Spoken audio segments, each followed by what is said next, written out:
I would like to start with a sort of quick review over what has happened over the last years. I mean, it seemed as if 2017 started as the year in which enlargement towards the Western Balkans finally gained momentum again.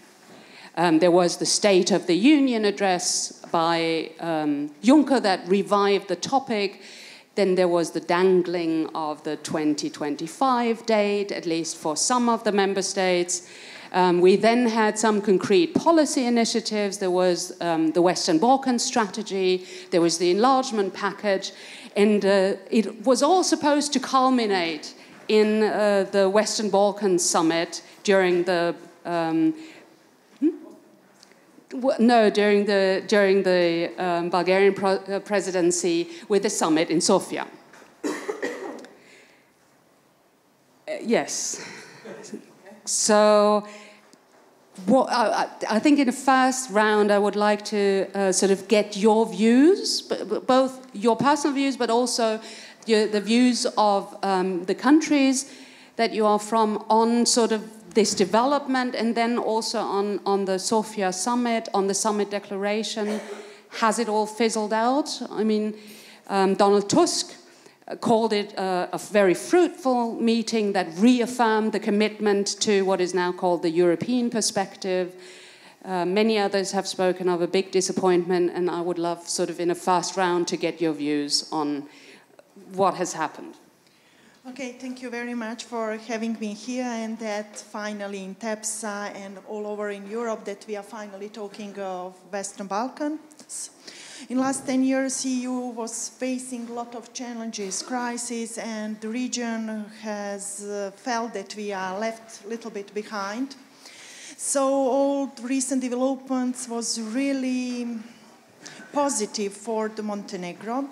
And from the perspective of the government and from the perspective of the citizens, finally we are on the track. What is very important, I would like to say that for Montenegro, and I believe for the rest of Western Balkan countries, European integration has been the basic engine for the reforms, transformation, change in any direction.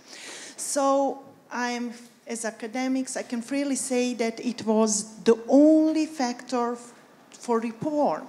That's why it is very important for Montenegro and for the rest of Western Balkan countries that focus to the integration Western Balkan has life again, and that this will be the push factor for a lot of reforms that we really have to do.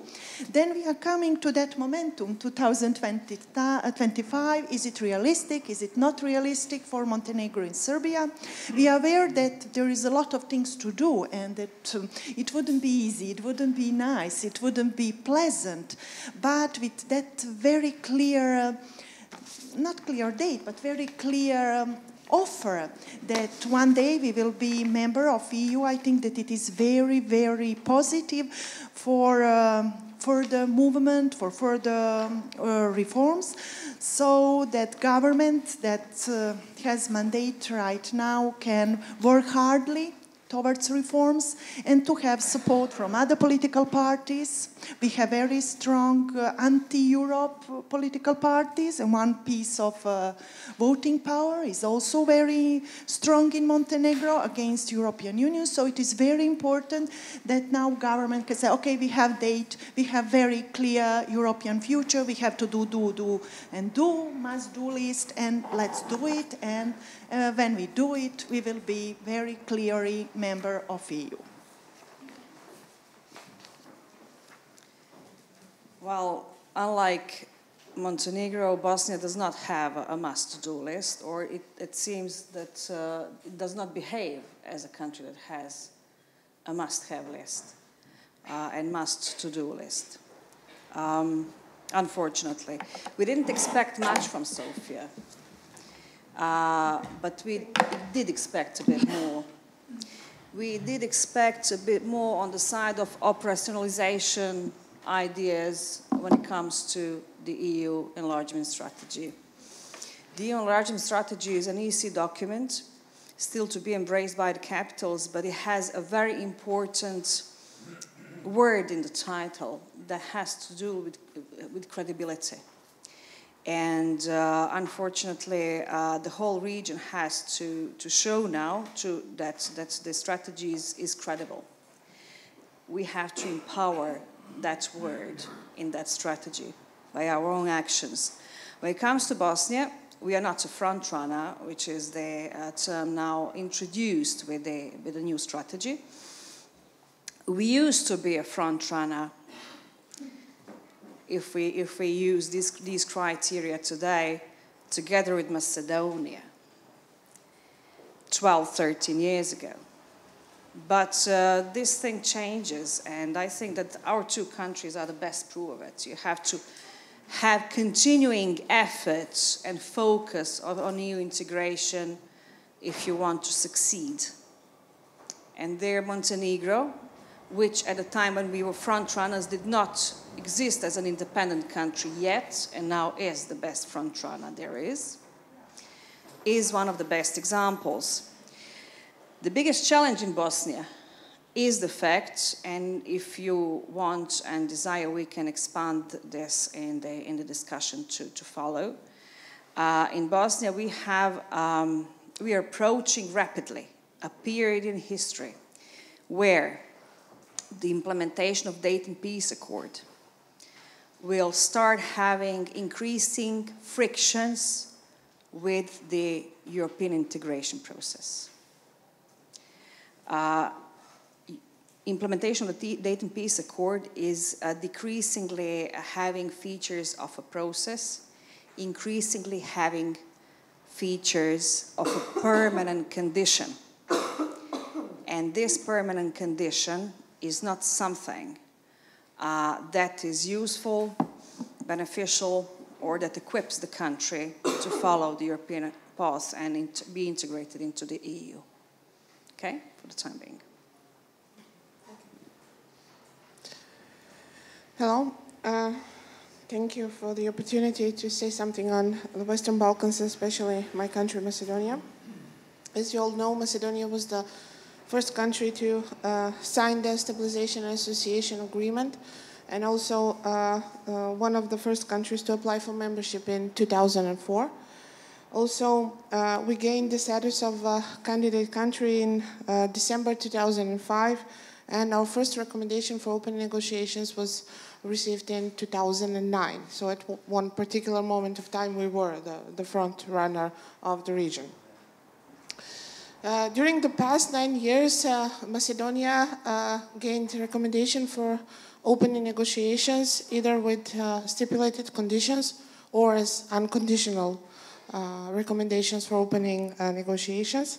And in a way, Macedonia has been chasing its own tail. The EU integration has been the cornerstone of every government's program. And furthermore, it is highly linked to the NATO integration of the country, but also to the people's expectations that the EU integration will, in a way, mark or at least assist the ending of transition, foreseen as a transition towards political democracy, but also to economic progress of the country. Over the past decade, and so the EU agenda of Macedonia has seen its share of downfall and successful moments. As you all probably know, the recommendation has been frozen for 2 years, for 2015 and 2016. And this was not only due to the backsliding of Macedonia, but is also related to what happened in the NATO summit in Bucharest in 2008, when Macedonia did not get the so much expected invitation to join. So again, those things come very closely related to Macedonia. In 2012, the so-called high-level accession dialogue with the European Commission began with Macedonia in order to, in a way, maintain the tempo of the reform and implementation of the national program for the adoption of the acquis, And this was, in a way, a program to, a dialogue to substitute the non-existing EU perspective of the country at the moment, as we didn't get the opening of the negotiations when we were expecting it. And within the progress report of 2005, the recommendation was conditioned by the implementation of the so-called Pržino agreements and the urgent reform priorities. Both of these agreements that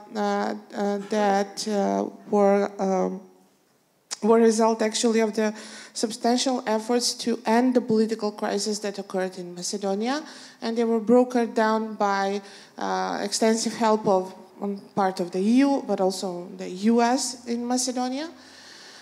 Again, in 2016, the recommendation was frozen due to the non-implementation of these agreements.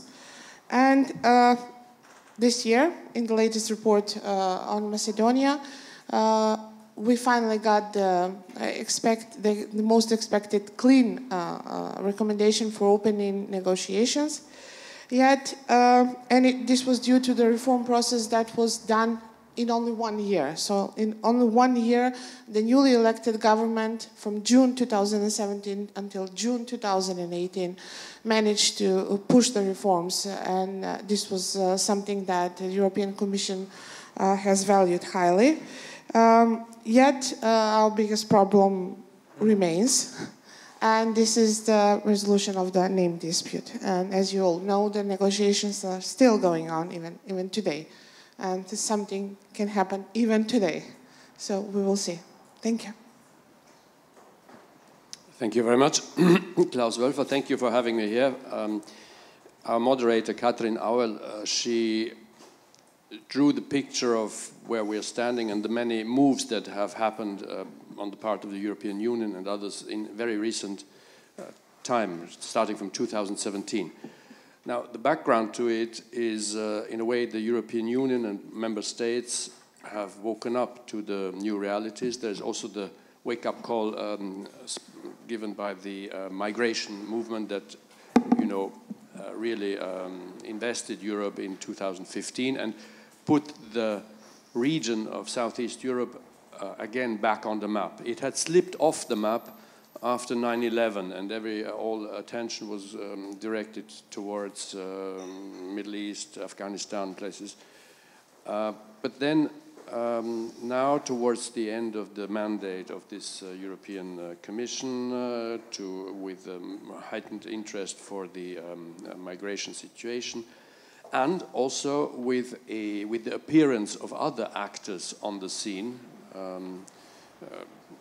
obviously Russia, China, Turkey, Gulf states, they bring their weight to bear, understandably, when there is an opportunity or, I dare say, a vacuum in a certain way. We have seen the Belt and Road Initiative by China.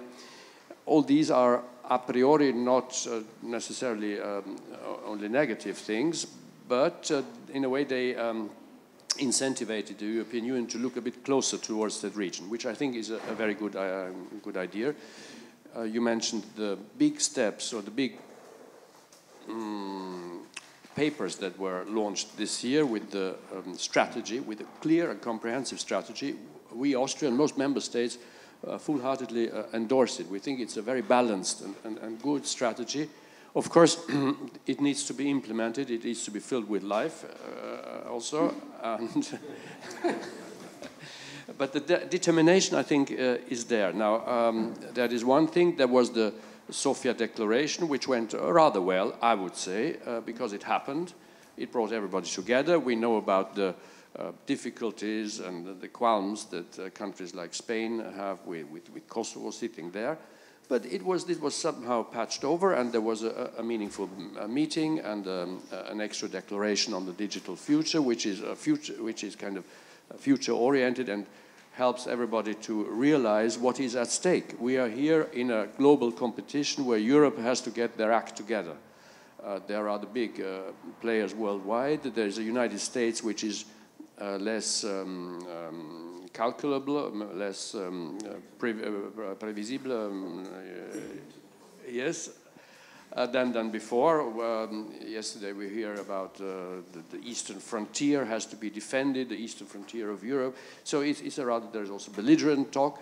On the other hand, the United States has played a very helpful role, has been an engine of stabilization in a country like Macedonia, where already in the 90s actually, also military presence of the United States and Europe stabilized the country and prevented it from falling prey to God knows what. So this is where we stand in theoretical terms. There are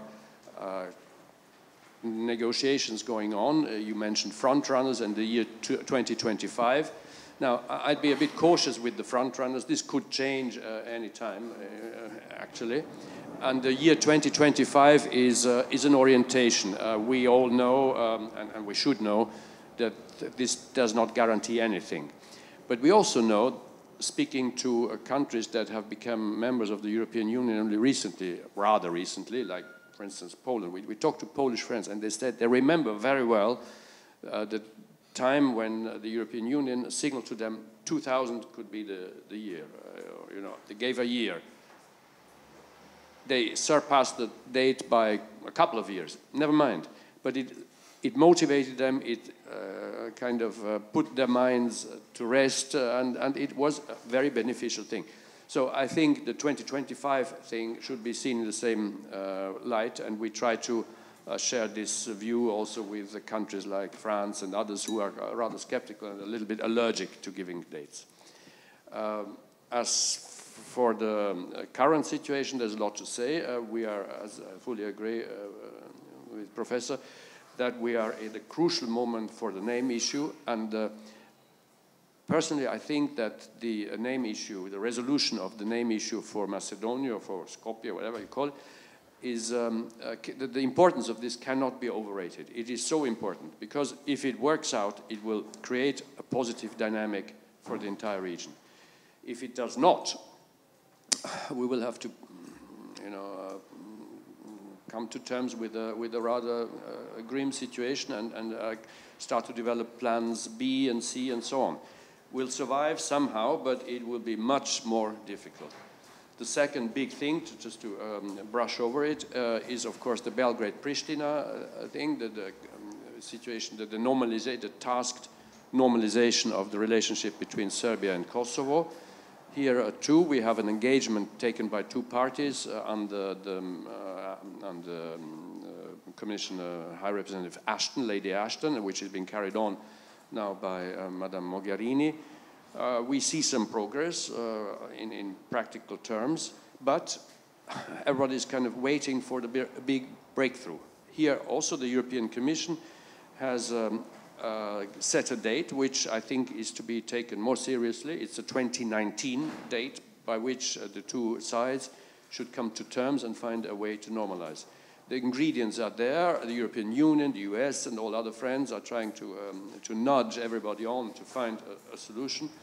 We'll see what happens. This is a bit opaque at the moment, but things are happening behind the scenes. And the third big thing, the third big issue is called Bosnia and Herzegovina as a whole. It's a long story. I agree with what you said about the Dayton Peace Accord. It served its purpose to end the war, but it did not serve the purpose or the idea that was behind, to create a country, a single unified country which behaves like a normal country does, and where the principle of citizenship reigns sovereign. This is not the case. And unless we reach a stage where this happens, and we have a sense of citizenship and of commonality in that country, there is no, Bosnia-Herzegovina cannot be a partner to the European Union. The European Union will not deal with three Bosnia-Herzegovinas. It will be one, and they have to get their act together. Currently, the situation is not very brilliant, and I'm at a loss. No, it's quite a complicated situation. We look at it, maybe we have a chance to look at it closer.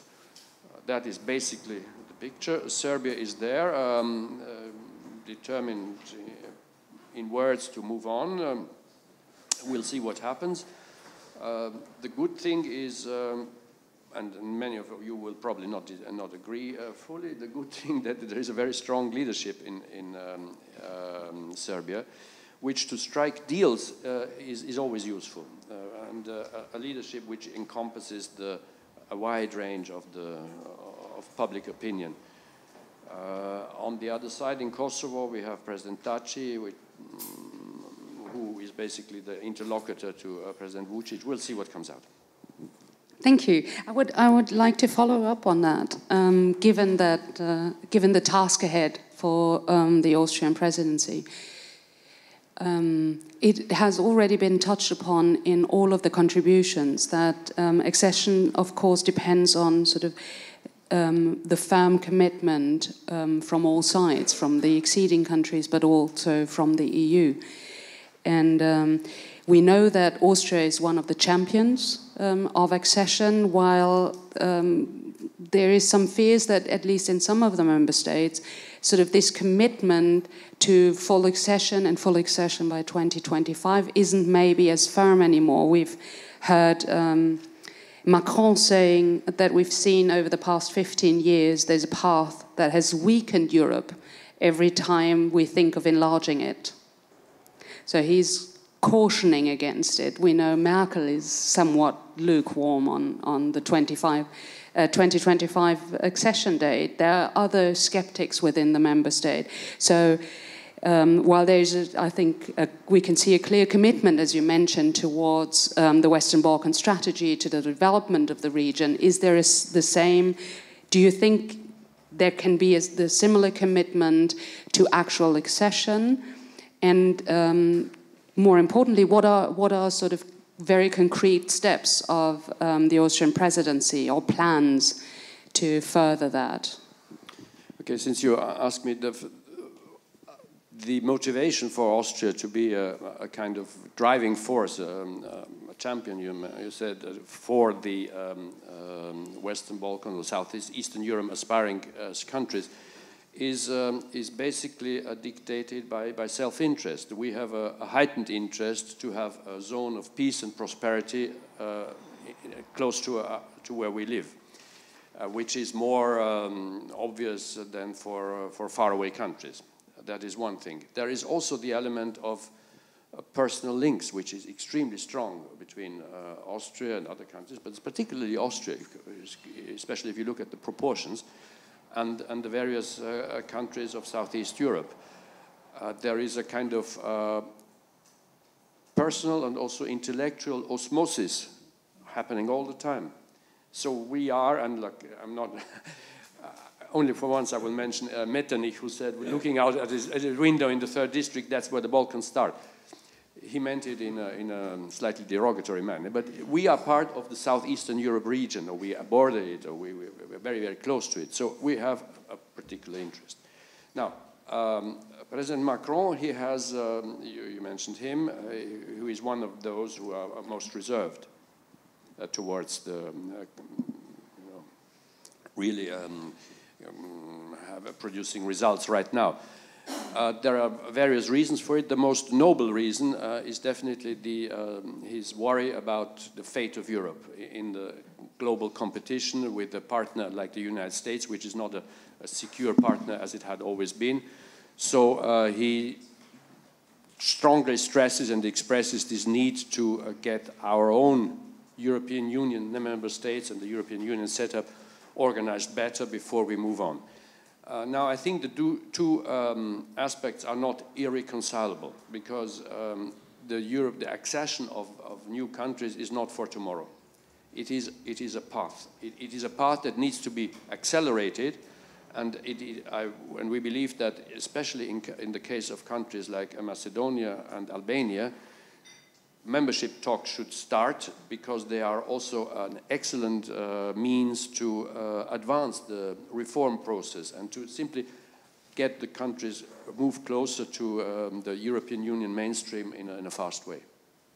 Thank you. And I would also sort of ask the three of you about the commitment. There was a recent report by the Serbian Center for Contemporary Politics in cooperation with the Albanian Cooperation and Development Institute, and that still sort of saw a number of problems within the democratic systems of the Western Balkan states. And I'm quoting, they talk about imperfect legislation, dysfunctionality of the key institutions, and often disrespect of the political elites against basic democratic institutions and values. So they pointed out the massive need for reform. And on the other hand, the report also mentions that one of the great problems in which sort of differentiates the problem of democracy and rule of law from economic development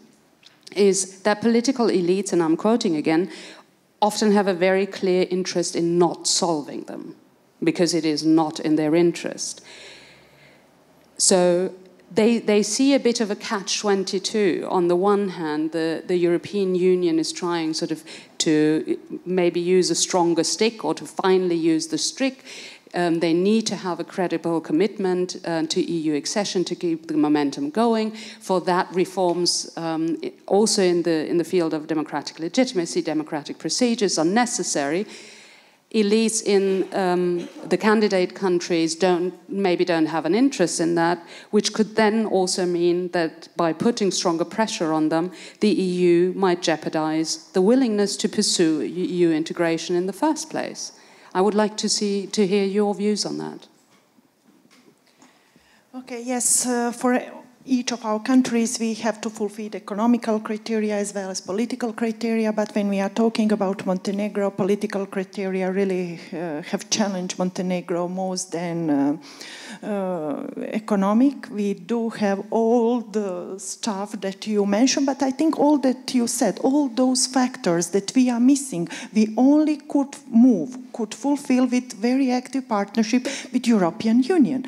You have to agree that we can make our institutions better, that they can't be more democratic if the main economic partners are Chinese or the Russia or Arab countries. So it means that we have to fulfill, but our background and our history is not something that really help us to achieve all these criteria. So I think that really European Union involvement has to be very active and even more active, that we finally do what we really have to do in these political circumstances. I think that I read in a country report for Montenegro done by Commission that they clearly said that there is an understanding what really means human rights, free media, gender, what is really gender or child violence because of our historical and social country background. So to learn what is really means and what is really gender equality, we really have a lot to learn. And then we can learn it by itself. And I just do how Montenegro sees Sofia summit. The Montenegrin government is really happy because it is positive signal. And what is very important for Montenegro, I think it's worth mentioning, that strategy approach is still country merits are based for the process speed, which is really important for Montenegro. Well, I'd like to also reflect to what some of the other colleagues had just said. We do have problems with weak institutions. And I couldn't agree more. The current elites do not favor the essence of the European integration process, which is embedded in the rule of law, for obvious reasons, I'd say. The power structures that exist in Bosnia are fostered by the Dayton Peace Accord. We cannot expect from them alone to change a situation that they favor and benefit from. They couldn't care less that the country, according to the last census, had more than 1 million people less than 24 years ago. They couldn't care less. It works for them just fine as well. What I'm afraid of in Bosnia is if we just sit and wait for what most of you perceive as the three to agree, without any external incentive. We are approaching to a frozen conflict with something that would be in full sense a frozen conflict, and syntagma that we know only from ex-Soviet countries from the past. And this frozen conflict will be laid upon the status quo. And as we know, when it comes to European integration, there is no status quo. When it comes to a regional dimension, there is no status quo. You can just lag behind or even become a very bad neighbor over the time. DPA, Dayton Peace Accord, and its implementation in the current nature, with its current features, with its current characteristics, is leading exactly towards this scenario. It has to be broken by the European integration process. And this is basically the point in time that I was referring to in my opening remark. What the international community made as a mistake in Bosnia, especially those parts of it that try to moderate certain processes and to broker certain deals between so-called three. They come to political parties where one of two is being asked for everything. And by doing this, they empower partitocracies and depower democracy and institutions. Over the past 12 years, since the time goes actually since the last serious attempt for the constitutional changes, which failed to get 2/3 in parliament of the state by only one vote. So we really saw good chances to have decent constitutional changes back in April 2006. We do have a backslide that we cannot stop on our own, especially when we know that the Dayton Peace Accord implementers are not only local politicians and institutions, it is also a Peace Implementation Council that also includes some very often conflicting parties. So for those of you who do not know, in the Peace Implementation Council, you will find together the EC. We always had UK also separately, US, Turkey, Russia, and so on. So if you want to align your foreign policy action, for example, with common security and with the CSDP, how do you do it if you have a country against which the EU is introducing sanctions in your Peace Implementation Council that is able to stop basically anything? The Peace Implementation Council is a supervisor and so let's say a boss of the High Representative's Office, which is the ultimate interpreter of the Dayton Peace Accord. Until we have constitutional changes and legal changes that bypass functions of the Office of the High Representative, we cannot have it closed until we have the Office of the High Representative closed properly for the country to be able to function after it's closed. Then we can be more serious about strategic, deep things such as European integration process. So this is the friction. How to introduce sanctions. Okay, we were sort of exempted from the sanctions to Russia. Montenegrin colleagues were really quick on this one to align with this part of the common foreign policy goals as instructed by Brussels. We are not able to introduce these things. Is this good for the European Union? Is it good for us?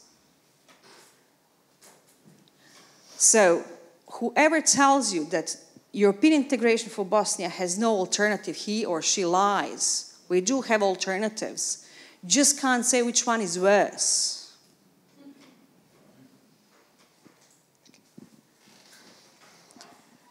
Well, I come from a region, and especially this is the Macedonian characteristic, Macedonian nature, where all things in public life are perceived by a specific dualism.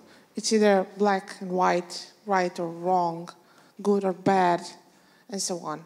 So opening of the negotiations is actually seen as good as membership. We are not discussing, I mean, it's on the borderlines. We're not even discussing the date, 2025, 2030, or whatever. And as you all know that in the 2016 report, for the first time, Macedonia was labeled as a captured state. And what has been done during the past year by the new government is actually has been, in a way, euphorical during this past year. The government introduced very immediately after it gained power in June, introduced a new plan called 369. This plan was 3 months apart. And just a few days ago, we introduced a new plan called 18 months. All of the progress that has been done has been particularly difficult. If you imagine that we had to rebuild the institutions, consolidate the country in financial terms, but also to curb the widespread corruption. And this has many dimensions. As a political scientist myself, I've been trying to find another case internationally comparative that I haven't found yet. If you know another one, please let me know. Where you have the former prime minister and the current prime minister sitting in courtrooms, one wall apart, being charged with corruption. And this was done until 2 weeks ago. Our current prime minister got what he expected. He was released out of all the charges, but our former prime minister is facing, I think, 13 or 14 charges of corruption.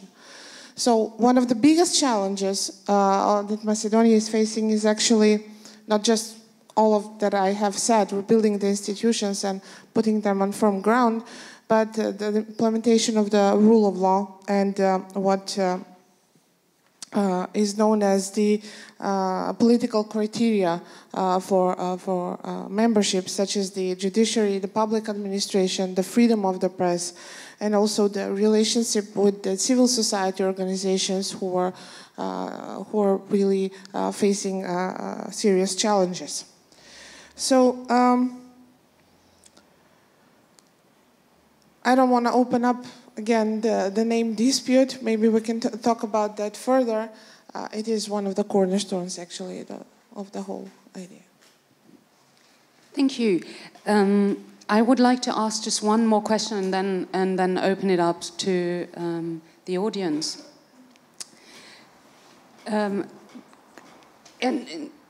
That's the topic of public opinion. We've just heard the term euphoria. We know that in Austria, it's at least not an accession-phoria, rather a recent survey by the Austrian Society for European Politics has shown that while public opinion has become slightly more positive, or let's say less negative, towards accession by the Western Balkan countries, there is by no way any kind of positive momentum in public opinion.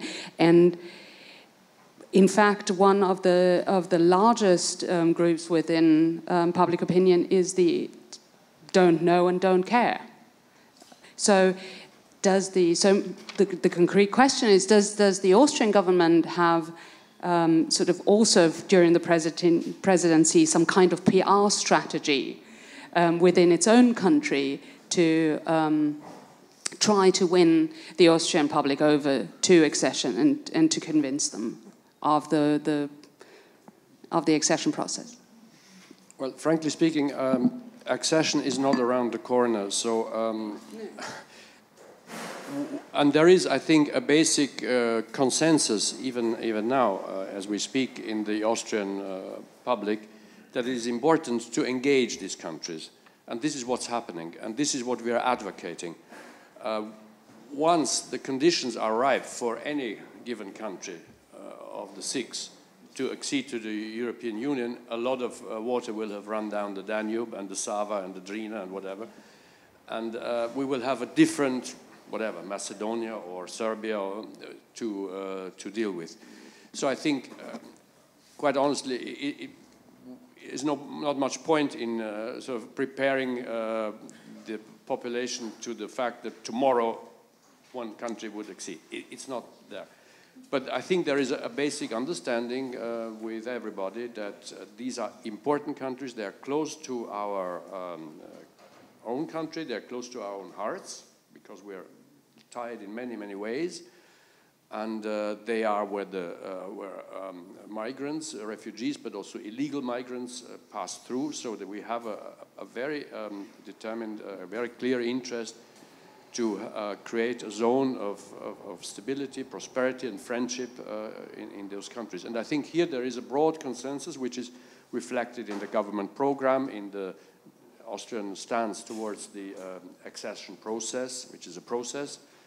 So here we are. I think that there is, I don't see a real issue. There is, of course, when you ask somebody, do you think it is okay that this or this country enters tomorrow?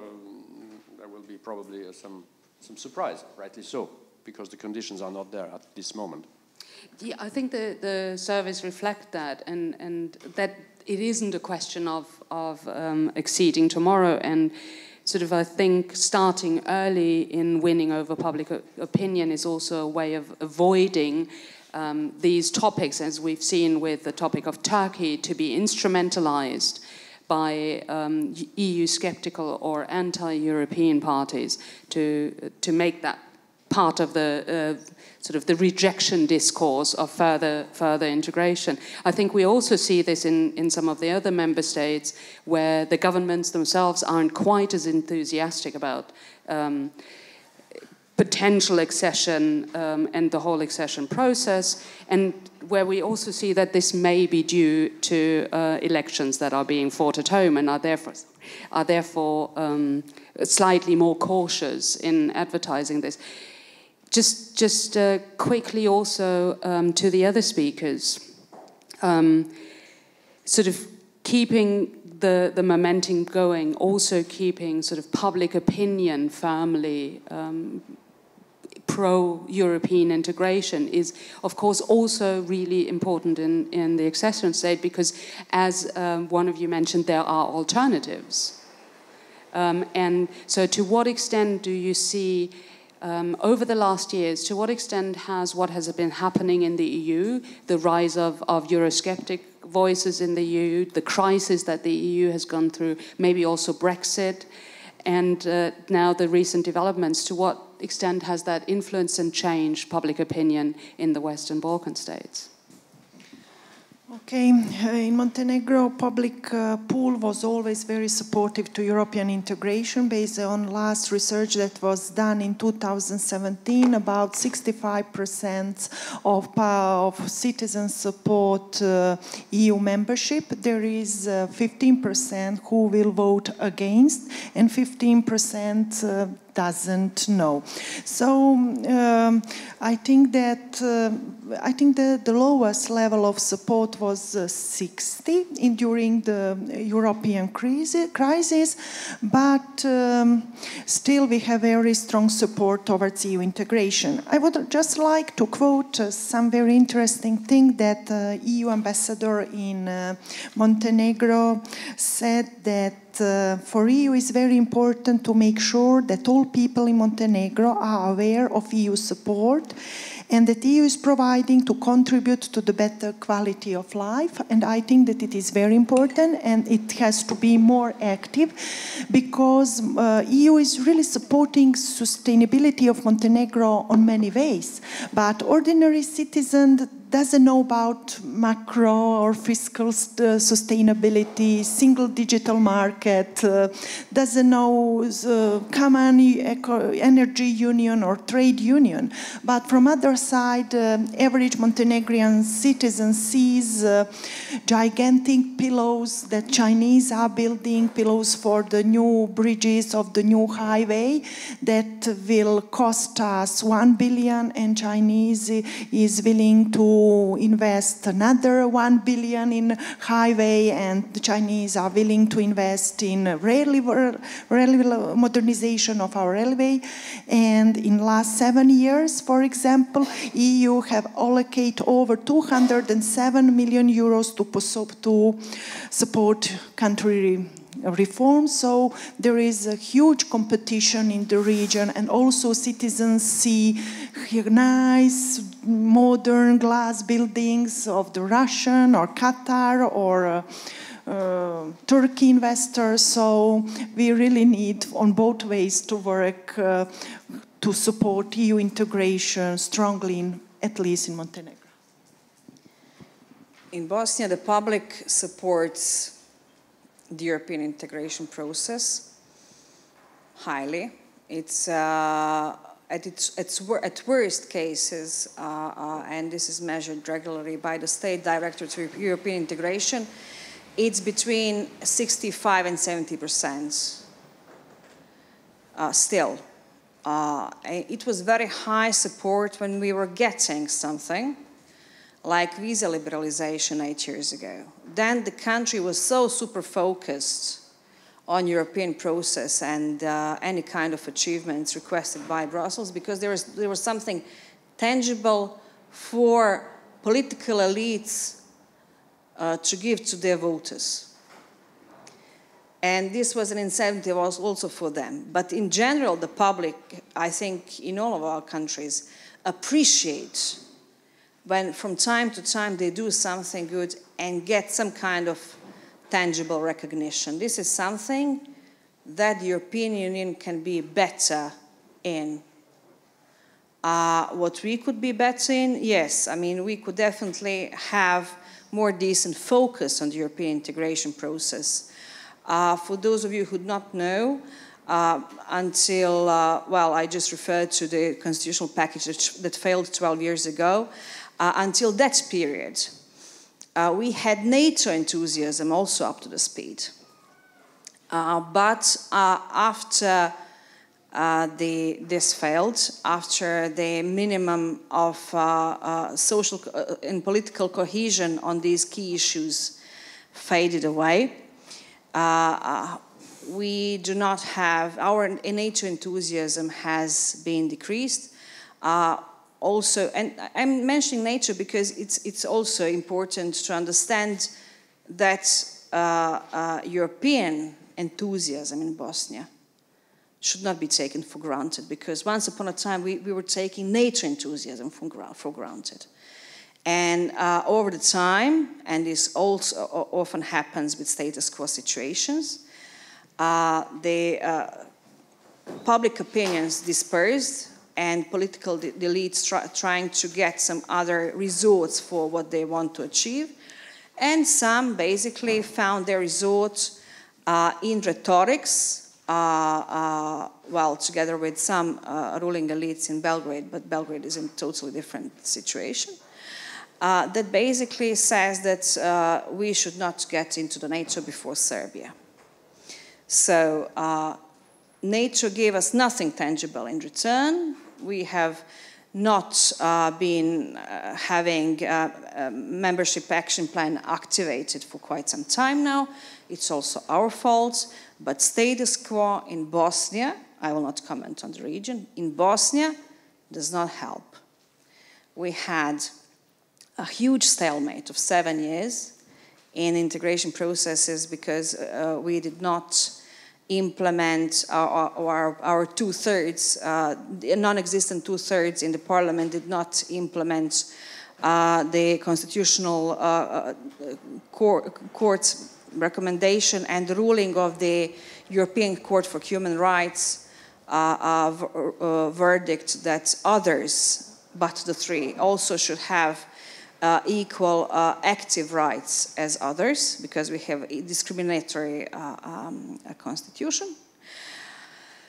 We failed to do it. 7 years there was a stalemate, and the situation in Bosnia over these 7 years got even worse. In the meantime, we filled in the questionnaire, and I don't know how many of you have been to Bosnia.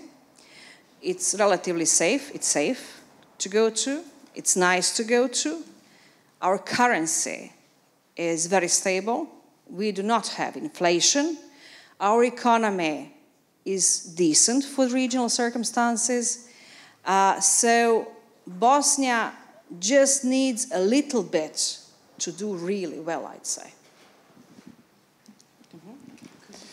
Well, over the years, ever since 1991, the public support for EU integration in Macedonia has been high and always steady, ranging over 70%, even more.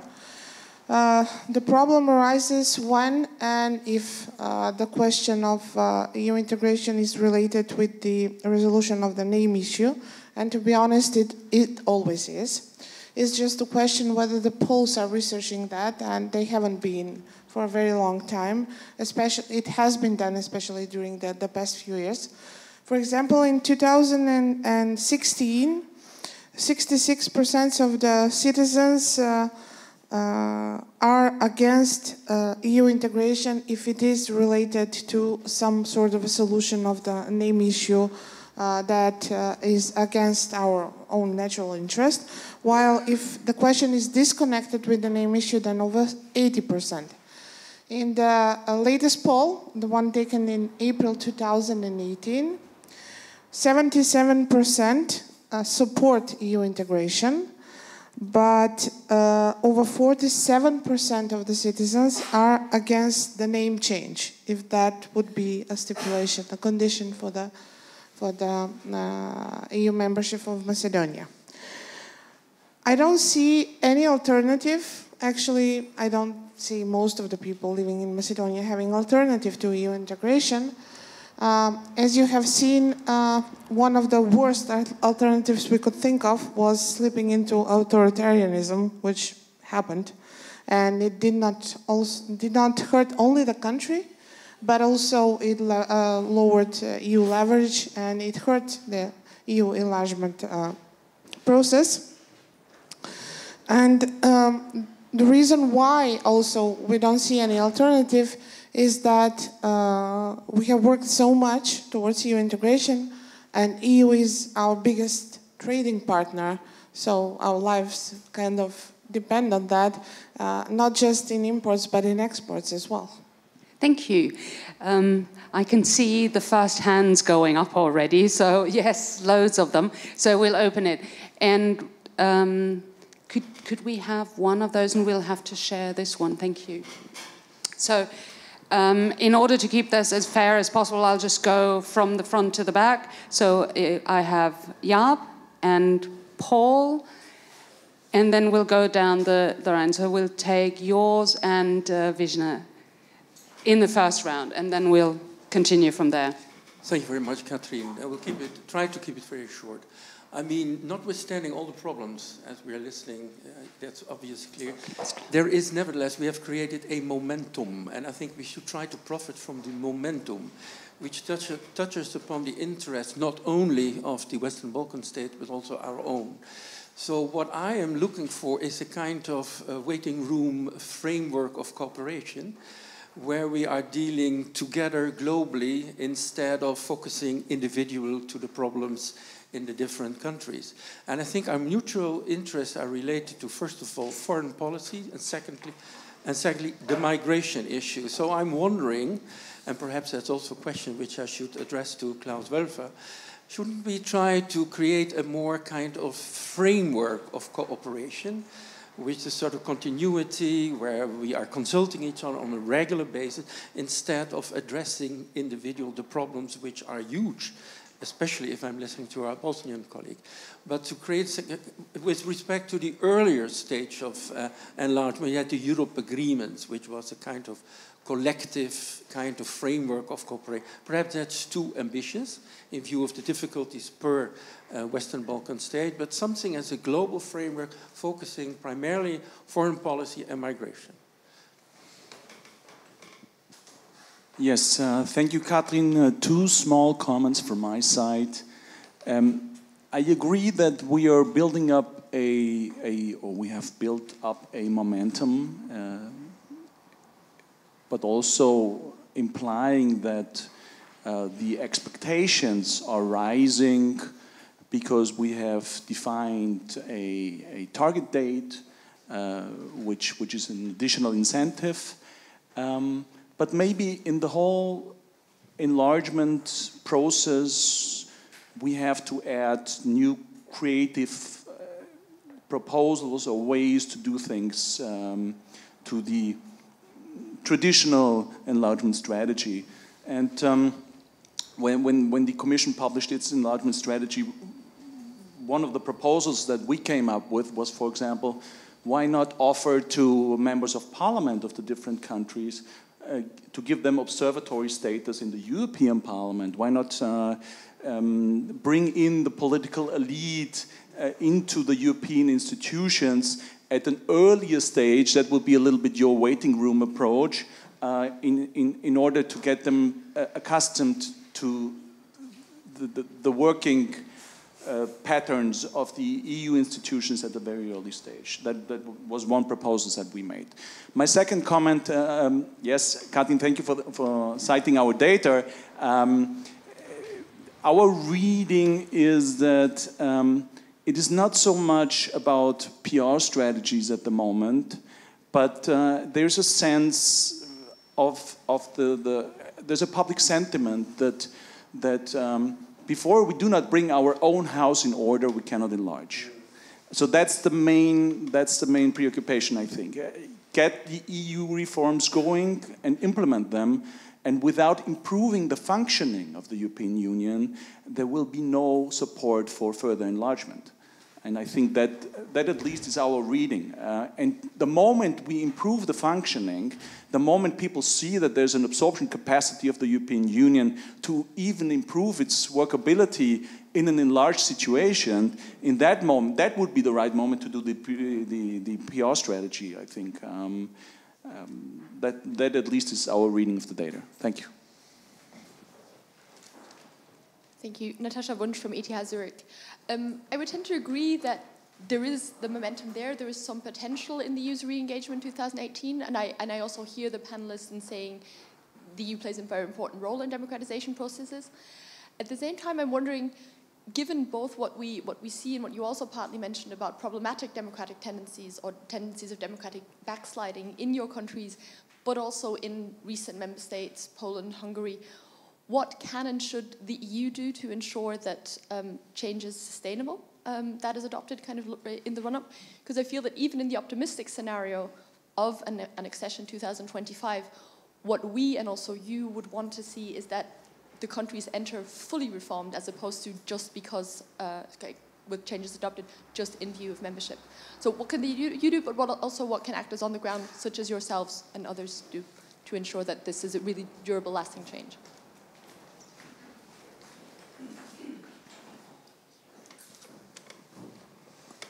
Thank you very much. Well, we have had a really interesting discussion and interesting debate, and I think that it is really important that the enlargement of Western Balkans is again on the agenda and is going to be sort of speeded up, and I hope that it will happen. So these presidencies really show it. Bulgaria put it on a really high on its agenda. It is now Austria, and also, I could say that Croatia is also preparing itself to put it also in the agenda, and I think it will be something that the area where we have our own experience. I think there are two issues which are very important now to really develop the instruments which will speed up the process and which will implement this enlargement strategy so that the results will be visible for the citizens. On the other hand, for the governments of the countries, I think it is very important to, part of carrying out the reforms, to communicate to the citizens that the reforms do not end with entering the EU, but that they continue. So this is a long-lasting process. We are aware of that fact in Croatia now. So I think it must, this membership is not clearly visible now, I mean, the year target, but it is important to prepare them for that. Regarding the citizen support, well, this is really quite high in those countries. I could tell you that in Croatia, in beginning, in the period of beginning of negotiations, before beginning of negotiations, we had the lowest support of some 35%. So it was really low. And really, the government was struggling with the communication strategy to inform the citizens and to educate them. I think there is one area where we failed, and this was that the process was not completely transparent. So I think this is now very, very important for these countries, having in mind the other external actors, which were mentioned very clearly now, really to implement reforms and for the EU to really deliver this strategy. My question is, we have heard what is the attitude about citizens and support for the EU accession, but what is the support for the other players in the regions? This is not, you can't most probably say it numerically, but what is the attitude of the citizens towards US, Russia, China, you mentioned, and other players which are evidently present in the region, and I think this is a very, very important issue about which the EU must take, which the EU must take in serious consideration. Thank you.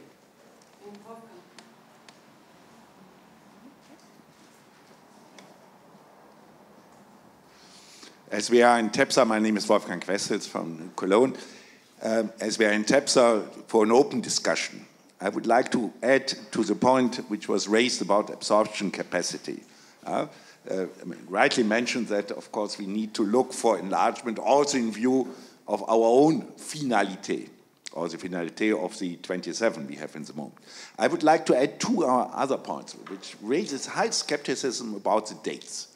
One point is the narrative, never again Cyprus. That means never again have a country which is divided, where there are regional territorial problems. And just listening to you, I heard that there are very few chances that, let's say, things are settled in a way where other member states would say, okay, that's settled and now we go together, but we might import additional problems. We might see them, by the way, as a footnote now with Northern Ireland again, but I mean, that's another issue. So the narrative of never Cyprus again. The narrative of enlargement fatigue, Romania and Bulgaria, is there not still enough, too much corruption that we can have them as members? You know, I think that would be a major point which I think would be on the list of criticism. By the way, as a small footnote, corruption is of course not only outside the EU. I come from a city where we find quite often corruption. I can tell you more details about that. So it's not just the Balkan problem, but still, you know, the image is, the narrative is, there's too much of this, there's not enough reform, and can we as EU really go there and help them sufficiently? And as we're now entering Article 7 processes with older members, people might increasingly say, no, even if they are members, or when they become members, we don't have enough legal possibilities to get them into direction we think, given Article 2 of the Treaty on European Union, as sufficient. There's then, in, let's say, the political scientists, there's a famous thesis about overexpansion of empires. You know, that empires, and the EU would be an empire, would always extend their borders to protect themselves more and more. Yeah? You know, Suez Canal was needed to protect India from the British, and then Afghanistan needed to be protected against the Russian by the English Empire. You know, all this kind of thing. And let's say I see a danger that the EU, given the threats there, which we are mentioned, Russian, Chinese, Turkish, that let's say it might be a push. We need out of security reasons, even though we don't think it's necessarily as far. Now I'm reporting narratives. It's not necessarily my own position. My own position would be, I follow here, let's say, our discussion we have with Attila on Turkey. Attila, perhaps we should also think about what we call privileged partnership there. I don't think that 25 will be, I mean, given all data we have in the moment, life might change, as we all know, but given all data, there will be no 27 who would ratify an accession treaty with, let's say, perhaps one country, but then the question would be, what are the borders? So why don't we try to offer other forms of more intensive cooperation, which might be helpful for both sides, which of course in symbolic ways are not acceptable. We understand that. We got that from the Turkish debate. It's not acceptable, but perhaps it might be more useful. Thank you. Thank you. Let's have a first round of answers, and can I ask you sort of to be short and maybe pick up on only some of the questions so that we can have a second round. Thank you. And should we start at the other end this time? Thank you. I'll start with the creative proposals. This is always very interesting. And I reconnect to what Austria is doing during the second half of this year. Now, what we try to do is, you asked about the big strategies to bring the countries together, to educate the population in a way. What we try to do is simply to socialize better with the leading classes also of the other countries. The proposal to invite representatives to EEP, for instance, is one, but it is not in our competency. What we can do as Austria is to invite line ministers from the Southeast European countries to informal meetings of EU ministers in Vienna, in Austria. That is one thing. What we do is things like the Austrian Cultural Year in Albania. We encourage things like the current visit of Austrian journalists, a group of journalists to Albania, again, bring in Albania. This is the kind of thing that is necessary and is very helpful to prepare the ground for what you, at the outset, mentioned of the big bang when the Austrian or any other population has to decide, possibly, or pronounce themselves or have a feeling about an accession. Now, there is another very important thing which runs through many of the remarks of the alternative scenarios, of the alternative frameworks. And you mentioned Turkey, and indeed it is obvious in a way. Everybody in Europe and everybody in Turkey knows that this will not work as a membership is not in the cards, and not for probably never. So we might as well try to move away from the fiction whereby we pretend that there is an accession process and move towards more realistic scenarios. This is exactly what the Austrian federal government is advocating. That is to terminate the accession process and replace it by what is currently, it used to be termed the special relationship. Now we call it a European concept. Whatever you call it, it needs to provide a good framework and an intense framework of communication. Now, with the developments ongoing in Europe, with Brexit happening, there is a necessity to come up with new setups. The relationship between the European Union and post-Brexit UK will have to be sui generis, and it will be an important example, and it can serve at least as a quarry, it can at least provide elements for a relationship with other countries.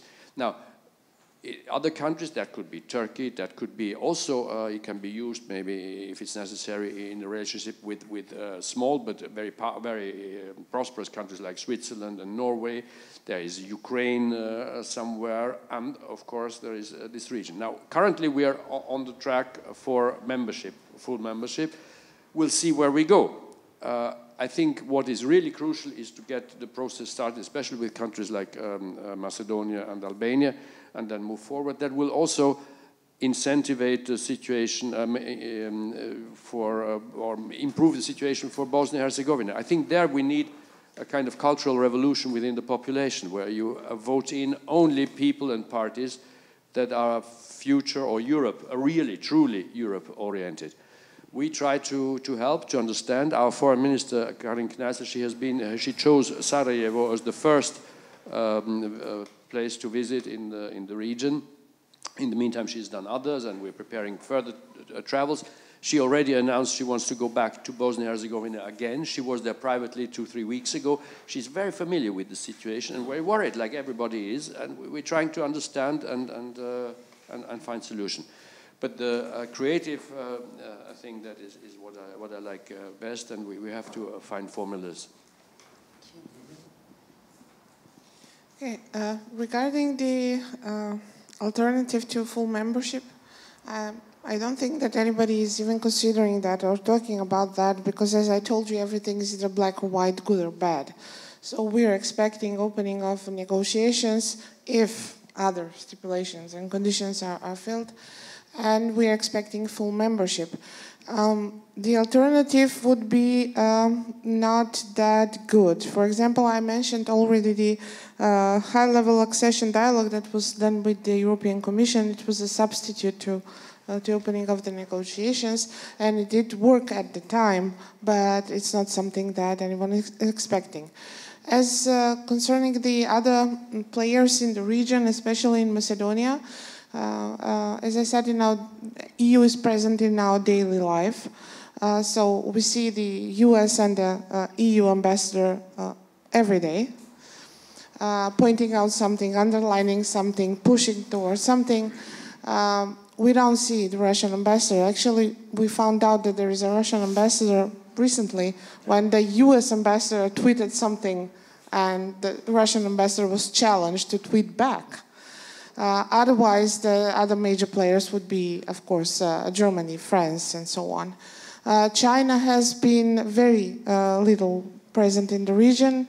There has been some construction of roads, of course, and there was a wiretapping scandal that signalized that our former prime minister got a bribery. So that was the biggest story. Well, starting from the first question regarding the foreign policies and migration, especially in relation to the latter, I'm really glad to see that the strategy and the content of the London summit and what the European Union has been increasingly articulating as something that is a priority for itself, talk to each other. And this is increasingly a content that is coherent, which is good, because the region needs coherent instructions, guidelines, and agreements with the EU in order to meet you here in this migration field. When it comes to Bosnia, we've had this problem only since recently. It's not like you're eager coming from Pakistan or Afghanistan to end up in Bosnia. So after all the others closed their borders, we've got some 5,000 people ending up in Bosnia, and we recently found them shelters. So it's incomparable to, especially proportionally to something that Macedonia was going through and what Serbia is still going through. So this is one thing. And when it comes to the momentum and the proposal on the European Parliament, I think it would be really good. And I'll offer you my perspective. We've had the OHR impositions for a decade or so. He imposes a law on this and he imposes a law on that. And he imposes a sanction on this, and he excommunicates and takes the money away from this individual politician to sanction him, and so on. This time is over. And the time of imposition has to be properly replaced with the time of imposition, with the time of exposition, exposing people who are not contributing to the extent they should. So presence in places like European Parliament of our parliamentarians could hopefully make them shy or at least ashamed every time they come from the country with bad news. That's why I think things like this would be a good thing to do. When it comes to institutional strengthening in Bosnia, it would be helpful if the interlocutors of the European Union would be increasingly in institutions, as I had said in my introductory remarks, decreasingly in political parties' headquarters. That's one thing. The other thing, by strengthening institutions in Bosnia, you also soften a big problem that we have with 2 layers of our peace accords. One is Washington and the other one is Dayton. And that's basically softening the effects of constant fights over constitutional supremacies over different levels of authority. Thank you. I will address some questions concerning the public support. Right now in Montenegro is quite high because I would say we are still in early phase of process of negotiation.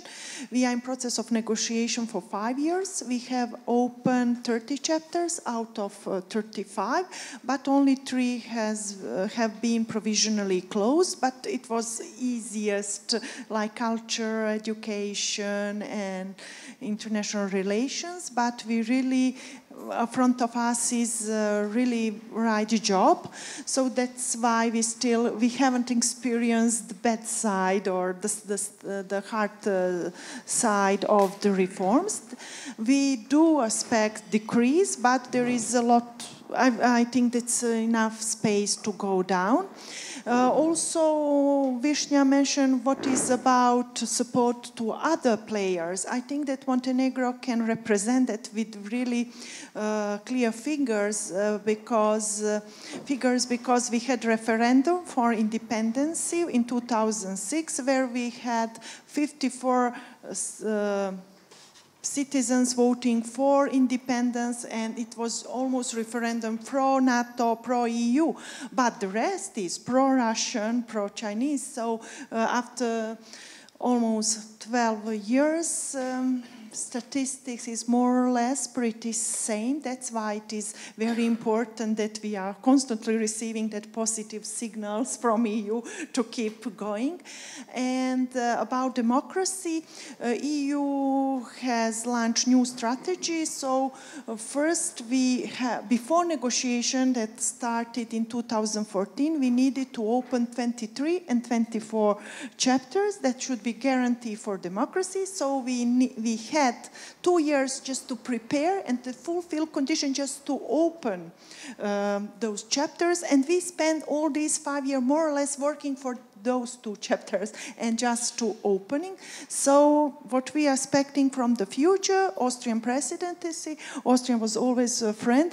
Since I'm coming from University of Montenegro, after the sanctions in early 2000, the first university who offered us academic cooperation was Vienna University. So it was really, it has great impact for us. We exchanged students, professor, we had joined summer schools, so we are really grateful to Austria and hope that also next presidency will be in forward of enlargement.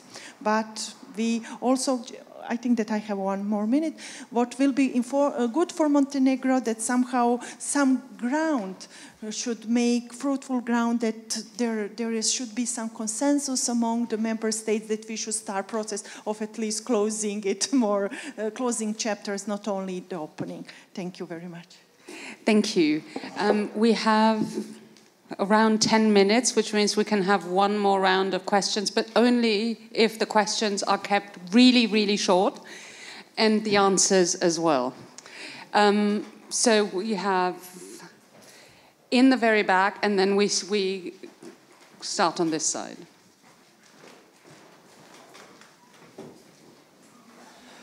Well, I'm awfully sorry to offer you more than 1 question, but it's coming from Greece, so it's more or less interesting, at least for the Macedonian issue.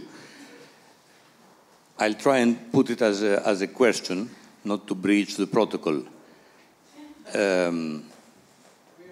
The name issue, I'm also of the same information that maybe today or the day after tomorrow we'll have a solution, but it's a problem that, if not resolved, will not allow for any sort of negotiation of the former Yugoslav Republic of Macedonia, it's a long name, the official one, to proceed either NATO-wise or EU-wise.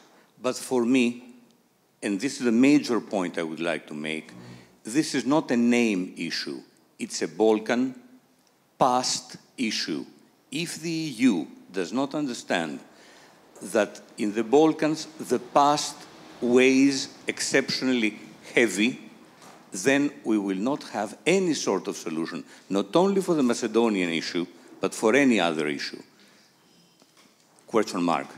Right. Second point, you know, there is something in political science called the vacuum. The Chinese presence in Greece or in the rest of the Balkans is a fact. The Chinese are there with their money, which is not a very interesting story, and with the networks they are creating. The Russians are there not with their investment, but with a political weight. If in this region the EU does not get an effective presence, then the vacuum will be completed by other important players. Final point. But can you make it really short, please? Yes. The last point is Greece had an offer to have a privileged partnership, an effective partnership, and a special partnership back in the 70s. Then Spain and Portugal had the same offer. Then the Eastern Europe countries had the same proposal, and finally Romania and Bulgaria got the same offer. Please close your eyes, all of the Europe of the 6 and then of the 9, and imagine Europe without Greece, okay, without Spain, without Eastern Europe, well, let's say not probably. And then, question mark, is it possible to offer to the Balkan countries something less than accession or the hope of accession? Thank you. Thank you very much.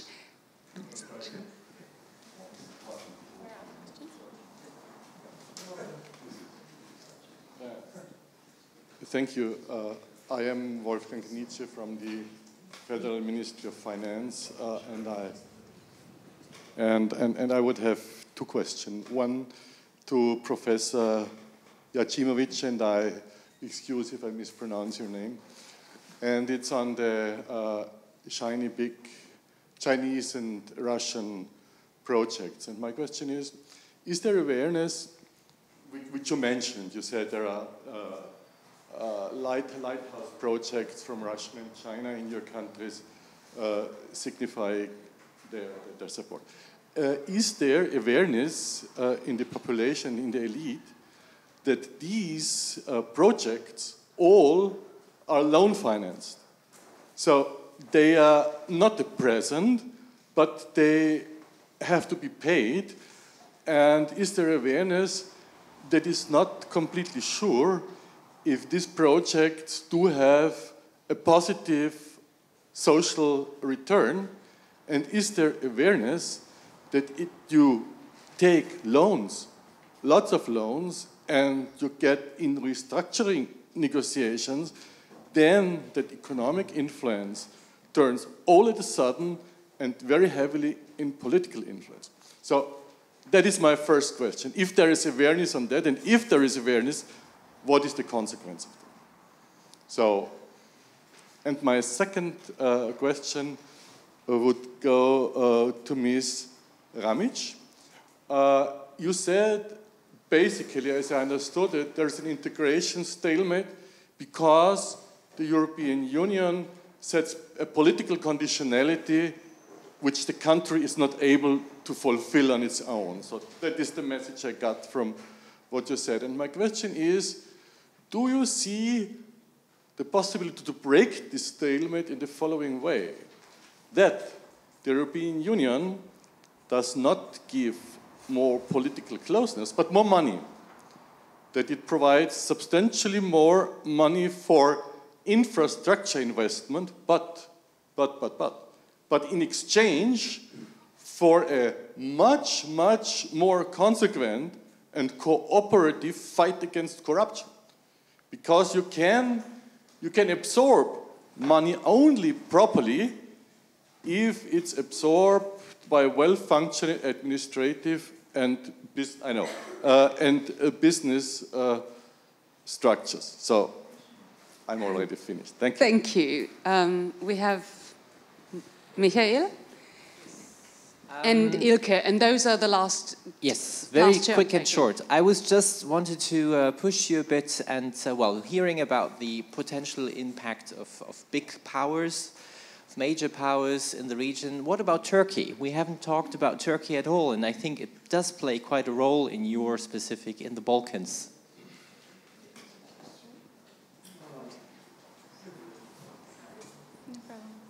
Ilke Toygür, Elkana Royal Institute. If you want, I can start answering with the question.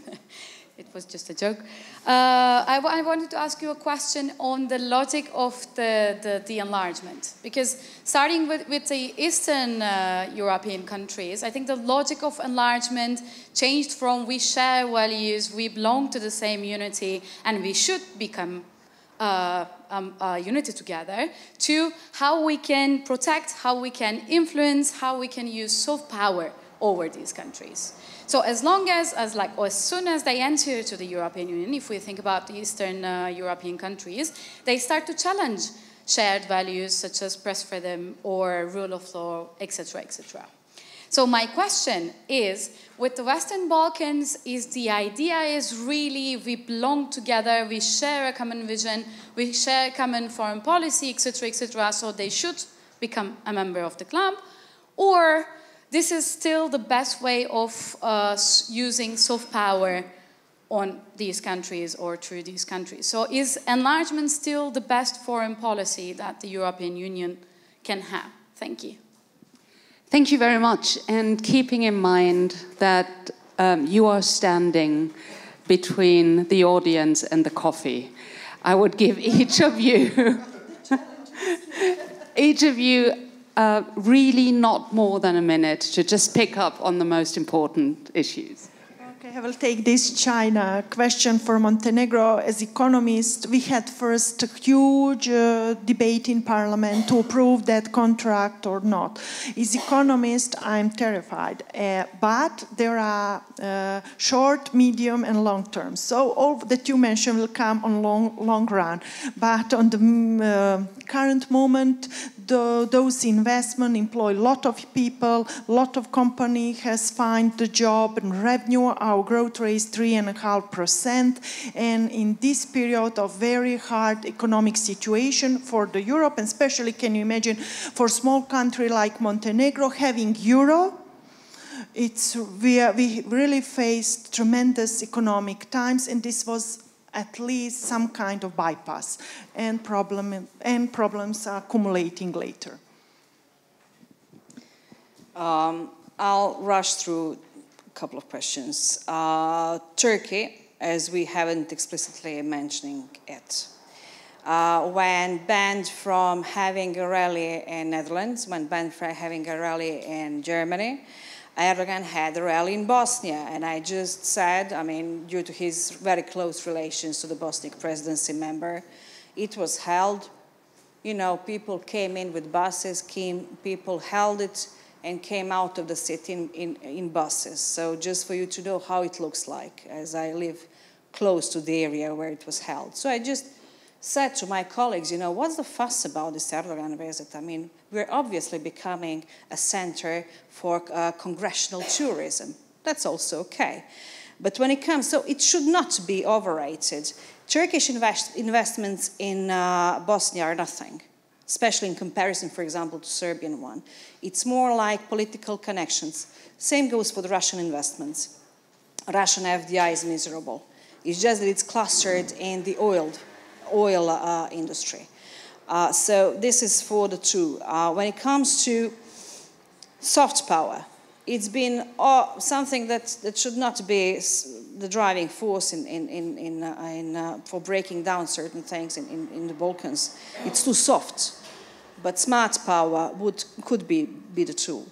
And enlargement, in my opinion, is the best geopolitical and the smartest and the most structured geopolitical move that the European Union has ever had.